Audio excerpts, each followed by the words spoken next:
महेश अपनी पत्नी सुधा के साथ समरपुर नाम के गांव में रहता था और खेती बाड़ी का काम किया करता था। लेकिन महेश को खेती बाड़ी का काम करना बिल्कुल भी पसंद नहीं था। इसलिए अब खेती बाड़ी छोड़कर वो अपना कोई ऐसा काम करना चाहता था जिसमें उसे अच्छा खासा मुनाफा हो। एक दिन महेश अपनी पत्नी सुधा के साथ बाजार में दशहरे का मेला देखने गया।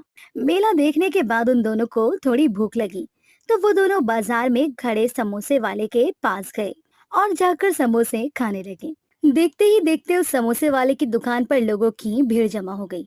उसकी दुकान पर इतनी सारी भीड़ देखकर महेश के दिमाग में भी एक समोसे की दुकान खोलने का विचार आया और उसने मन ही मन में सोचा।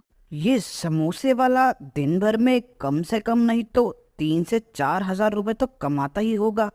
इसके एक समोसे बनाने की लागत लगभग 5 रुपए होगी और एक समोसा ये ग्राहकों को 10 रुपए का बेचता है। मतलब सीधे सीधे एक समोसे पर 5 रुपए का मुनाफा। मतलब एक दिन का मुनाफा अगर 2 हजार है तो महीने का सीधा 60 हजार रुपए का फायदा।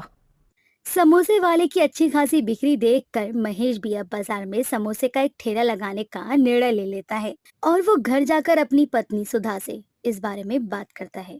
उसकी पत्नी सुधा भी बाजार में समोसे की दुकान खोलने के लिए राजी हो जाती है और महेश से कहती है, आपने तो मेरे मुंह की बात छीन ली। मैं भी कब से आपको समोसों का ठेला खोलने के लिए कहना चाहती थी, लेकिन आपसे इसलिए नहीं कुछ कहा, कहीं आप मुझसे गुस्सा ना हो जाओ। मेरी माँ ने मुझे मेरी शादी से पहले समोसे बनाने सिखाए थे। मैं हर रोज सुबह जल्दी उठकर ना समोसे और उसके साथ खाने के लिए हरी और लाल चटनी बना दिया करूंगी। उसके बाद हम दोनों बाजार जाकर उन समोसों को अच्छे दामों पर बेचा करेंगे। ठीक है सुधा, तुम मुझे समोसे और चटनी बनाने के सारे सामान की एक लिस्ट बनाकर दे दो। मैं आज ही बाजार से तुम्हारे लिए सारा सामान और एक ठेला किराए पर ले आता हूँ और कल से ही बाजार में समोसे बेचना शुरू कर देता हूँ। अब महेश की पत्नी उसे एक लिस्ट बनाकर देती है और महेश बाजार जाकर अपनी बचत के कुछ पैसों से लिस्ट में लिखा सारा सामान और एक ठेला किराए पर ले आता है। अगले दिन सुबह सुधा सुबह 4 बजे उठकर समोसे बनाने की तैयारी शुरू कर देती है और समोसे का सारा सामान तैयार करके वो महेश के साथ बाजार में समोसे बेचने जाती है और ठेले पर गर्मा गर्म समोसे तलना शुरू कर देती है। उन समोसों की खुशबू से लोग महेश के ठेले पर खींचे चले आते हैं। अरे भैया, तुम्हारे ठेले में तो समोसे की बहुत अच्छी सुगंध आ रही है। लगता है तुमने आज से ही यहाँ अपना ठेला लगाना शुरू किया है। हाँ, सही कहा भैया। आज बाजार में हमारी दुकान का पहला दिन है। ये लीजिए और गर्मा गर्म समोसे खाइए, सिर्फ 10 रुपए का एक। एक बार खाएंगे तो बार बार लौटकर हमारे पास ही आएंगे। महेश की बातों से खुश होकर वो ग्राहक एक समोसे को चख कर देखता है। उसे वो समोसा बहुत ही स्वादिष्ट लगता है। वाह भैया, क्या समोसा बनाया है। मैंने अपनी जिंदगी में कभी भी इससे ज्यादा स्वादिष्ट समोसा नहीं खाया। और इसके साथ ये खट्टी मीठी चटनी खाकर मजा ही आ गया। आप एक काम करो, मेरे घर वालों के लिए भी 6 समोसे पैक कर दो। अपने पहले ग्राहक से अच्छी बिक्री होने पर महेश और सुधा ही बहुत ही खुश होते हैं और देखते ही देखते उनके ठेले पर ग्राहकों की भीड़ लग जाती है। रोज बाजार में गर्मा गर्म समोसे बेचते हैं और कुछ ही दिनों में उनकी दुकान बहुत अच्छी चलने लगती है। उन्हें बहुत अच्छा मुनाफा भी होने लगता है। लेकिन कुछ समय के बाद महेश के मन में पैसों का लालच बढ़ने लगता है। एक दिन वो अपनी पत्नी से कहता है। हम इतने समय से बाजार में समोसे बेच रहे हैं और लोगों को तुम्हारे हाथ के बने समोसे पसंद भी बहुत आते हैं। क्यों ना हम एक समोसे का दाम 10 रुपए से बढ़ाकर 15 रुपए कर दें। वैसे भी तुम्हारे हाथ के बने स्वादिष्ट समोसे खाने के लिए लोग 15 रुपए भी दे देंगे। अरे नहीं जी, अगर हमने एकदम से अपने समोसों का दाम सीधे 5 रुपए बढ़ा दिया ना, तो हमारे सभी ग्राहक टूट जाएंगे। वैसे भी हमें 10 रुपए का समोसा बेचकर अच्छा मुनाफा तो हो ही रहा है। अरे तो फिर हम दाम बढ़ाने की भला हमें क्या जरूरत है। तू चुप रह, तुझे दुकानदारी के बारे में भी कुछ भी नहीं पता। तू बस समोसे बना, बाकी सब मैं खुद संभाल लूंगा। आई बड़ी मुझे दुकानदारी समझाने वाली। सुधा के समझाने पर भी महेश उसकी बात नहीं सुनता और अगले दिन से वो एक समोसे को 10 रुपए के बजाय 15 रुपए में बेचना शुरू कर देता है। लेकिन एक समोसे के लिए 15 रुपए सुनकर आधे से ज्यादा ग्राहक समोसे खाए बिना ही उसकी दुकान से चले जाते हैं। देखते ही देखते महेश की दुकान के पास नत्थू समोसे वाले की दुकान पर भीड़ लगनी शुरू हो जाती है। पूरे दिन में बड़ी ही मुश्किल से महेश आधे ही समोसे बेच पाता है।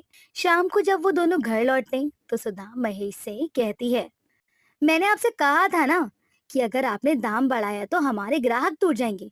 देखिए, आज हमारे आधे समोसे भी नहीं बिक पाए। अगर आपने दाम करके दोबारा से 10 रुपए नहीं किया ना, तो हमारे बचे कुचे जो थोड़े से ग्राहक है ना, वो भी हमसे समोसे नहीं खरीदेंगे।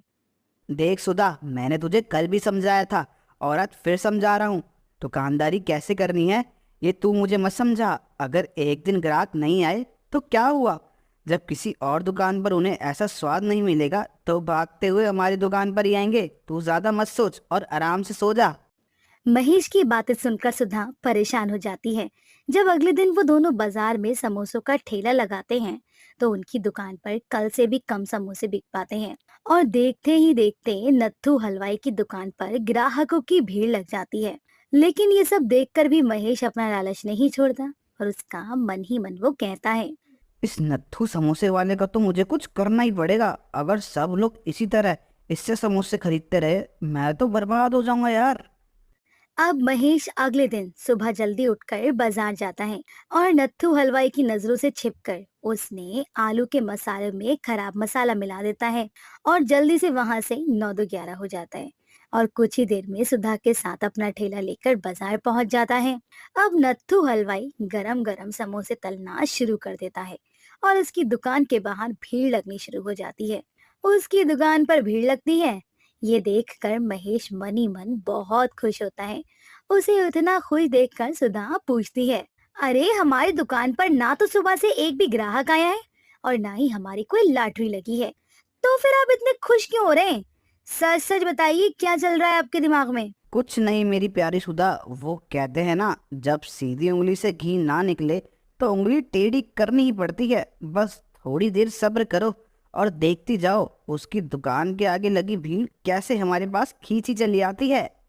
महेश की बात सुनकर सुधा सोच में पड़ जाती है, और देखती है कि नत्थू हलवाई की दुकान के समोसे लोग पास के रखे कूड़ेदान में फेंक रहे हैं। उसे ये देखकर कुछ समझ नहीं आता कि तभी एक ग्राहक नत्थू हलवाई से कहता है, अरे भैया, ये क्या समोसा बना है? छी छी, इतना भद्दा स्वाद। ऐसा लग रहा है जैसे खराब आलूओं का मसाला बनाकर इसके अंदर डाल दिया है। तुम्हें भला इतना भी क्या लालच हो गया कि खराब सामान के समोसे बनाकर हमें बेच रहे हो? रहने दो भैया, तुम्हारा ये 10 रुपए का समोसा खाने से अच्छा तो है मैं महेश की दुकान से 15 रुपए का समोसा खरीद लूं। उसका समोसा महंगा है पर कम से कम वो तुम्हारी तरह खराब सामान तो इस्तेमाल नहीं करता।